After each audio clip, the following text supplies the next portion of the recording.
All right, and welcome to the College Football Show, Nathan Chapman. Buddy.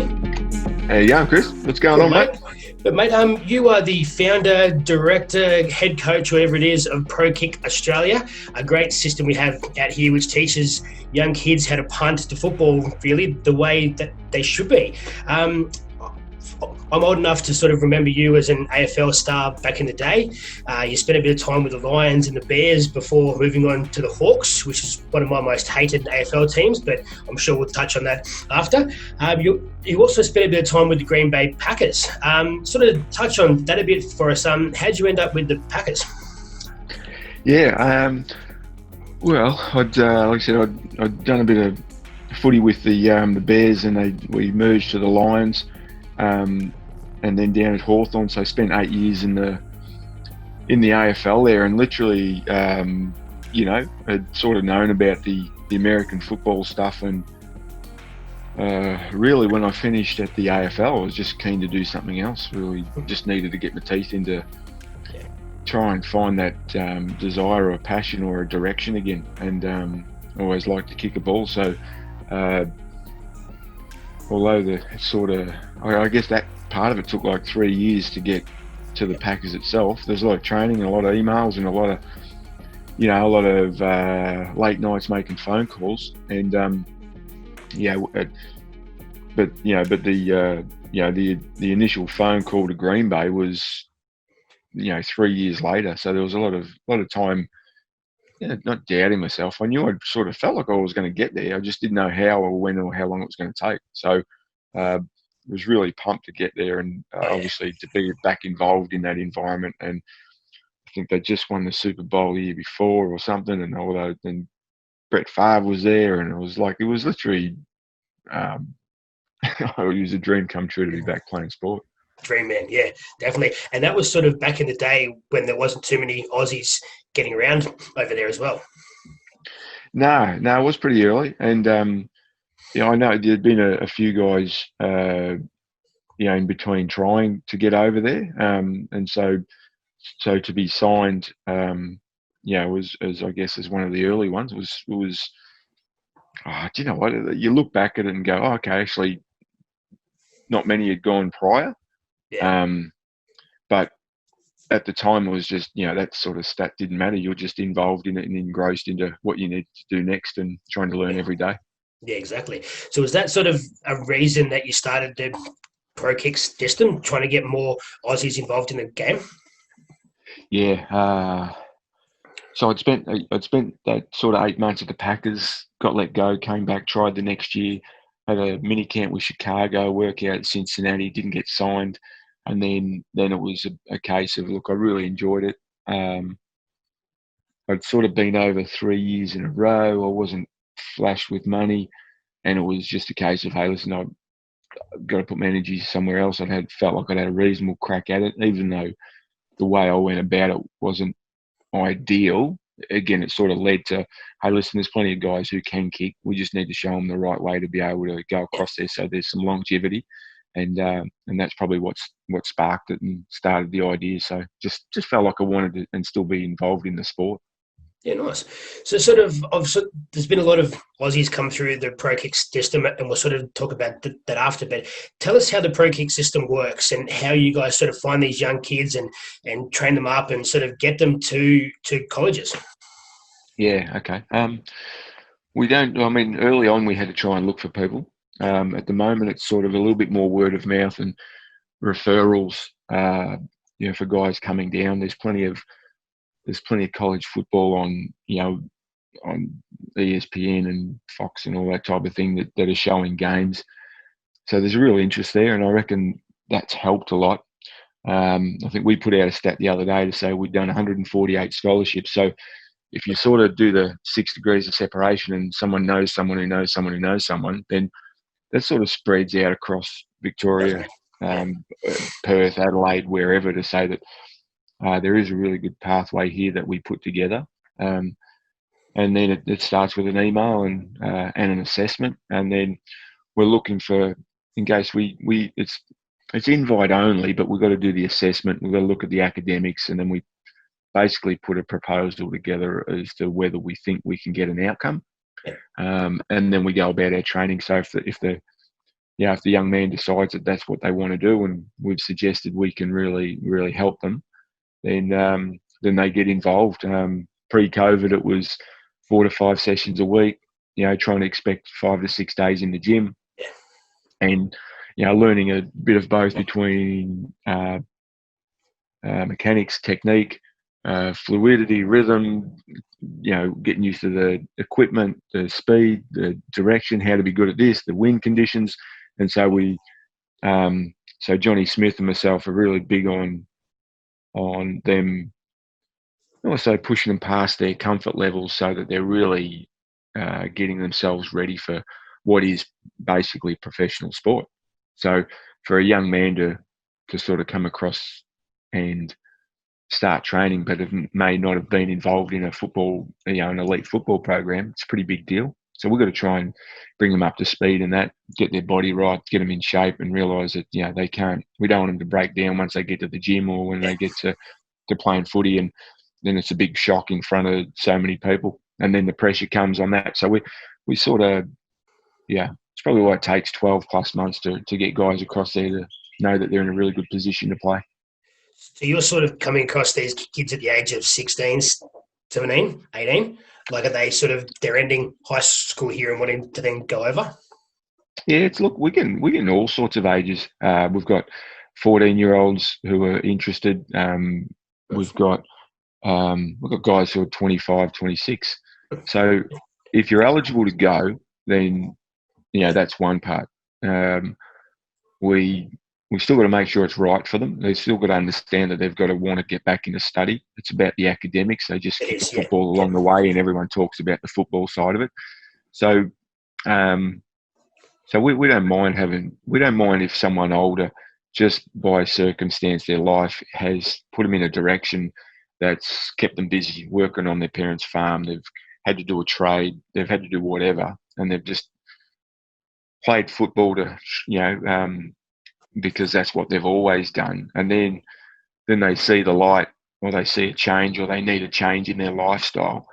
And if they want to get educated, why not?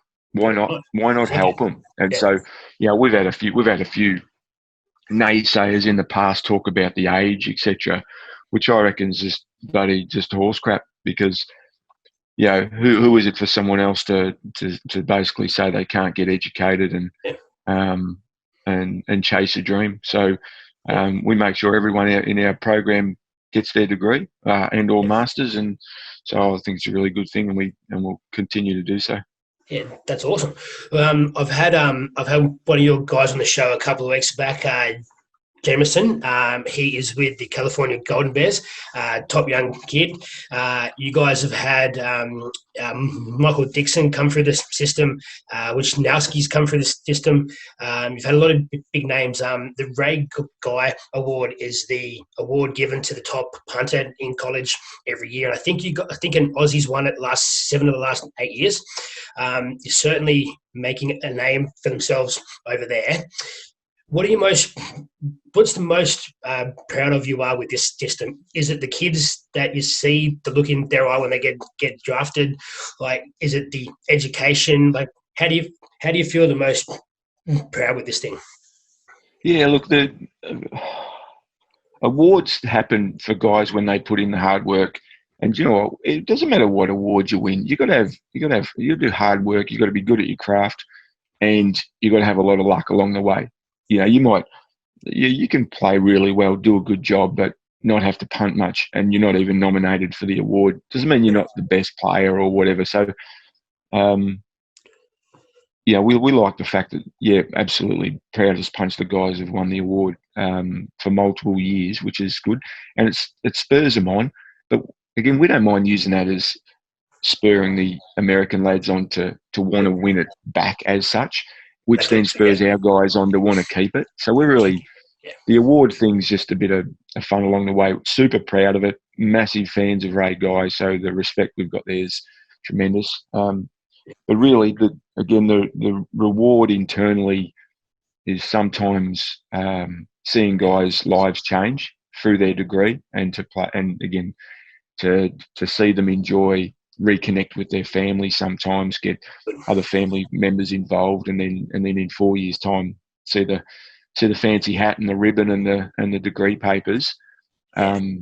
Sometimes, the smile then is just a picture you'll see on the thing, and they've graduated great. But when we know sometimes the story that's got them to that point, or the and what they've had to overcome, again, it really changes between each person. But that's probably the biggest thing that Johnny and I have, felt along the way of seeing someone who's dropped out of school in year 11, and then all of a sudden they've found out, being able to get back into a system and walk away with a degree or a master's at a great universities.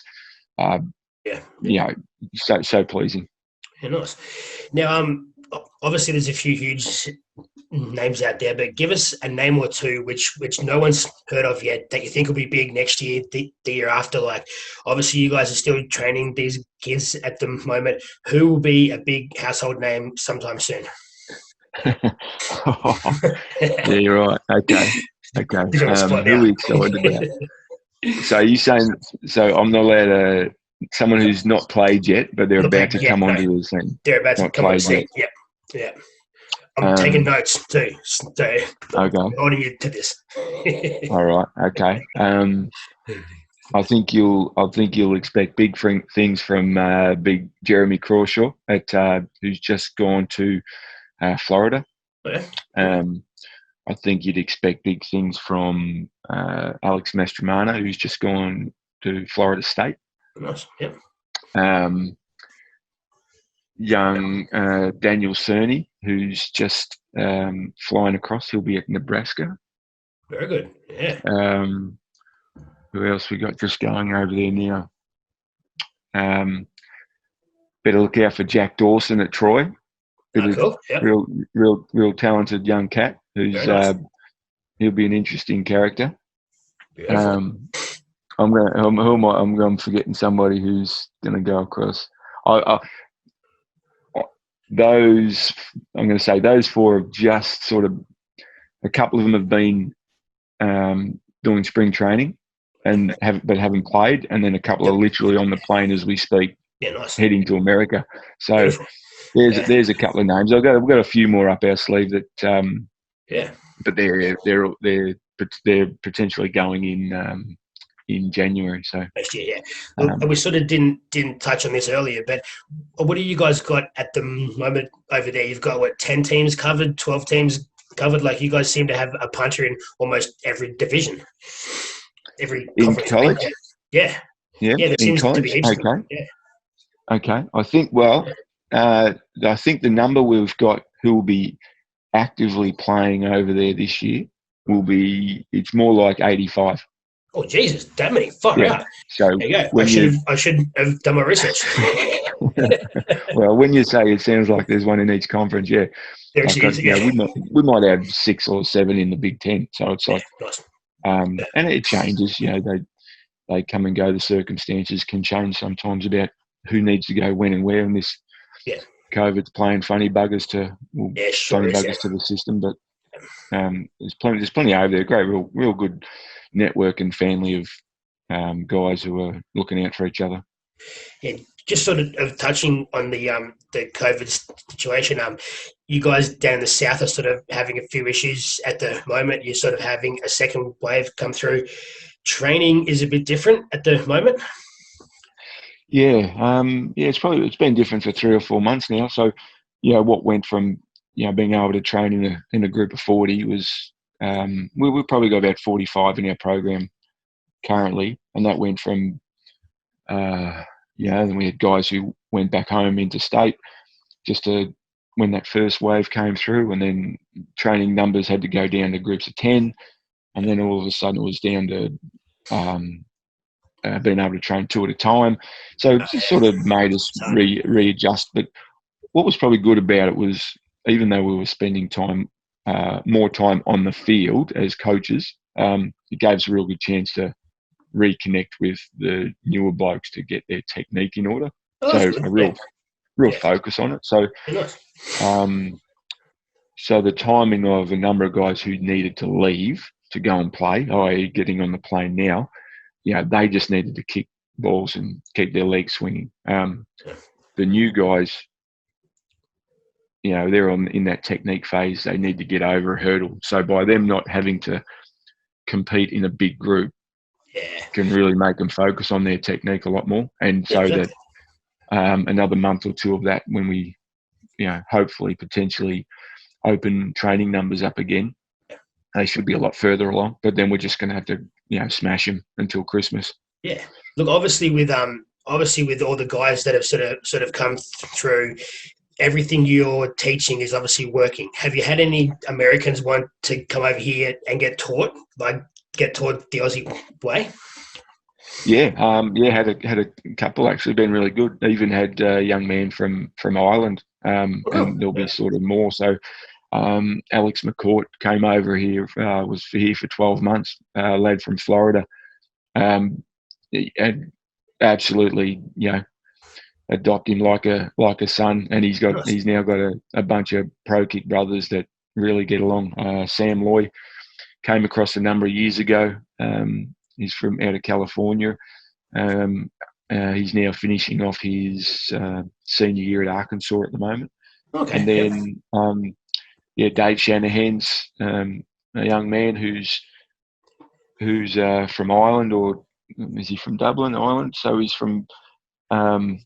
He's just got a scholarship to Georgia Tech, and he'll go there in January. And James Evans, young man from New Zealand. So, moved here. So, guys are really reaching out and seeing that there is, merit in coming here and spending the time. Yeah, very nice. Now, look, mate, the final thing that everyone gets asked on the show is, do you keep your tomato sauce in the cupboard or in the fridge? There's only one answer. It's in the fridge. Good man. Finally, thank you very much. So many people come on the show and say, "Oh, it's in the cupboard." I'm like, "What is wrong with you?" It goes in the fridge. That's where it lives. It says on there, "Keep refrigerated." Fantastic. Yeah. That's how the other half lives, mate. The other half, they've lost their way. Idiots. Look, mate, thank you very much for coming on the show. I know you've been injured all week, but thank you very much for coming on, mate. It's great to have you here. You guys have been doing some awesome things, and look, mate, just keep it up, mate. Thank you. Thanks, Binksy. Thanks, mate. All right, mate. Cheers.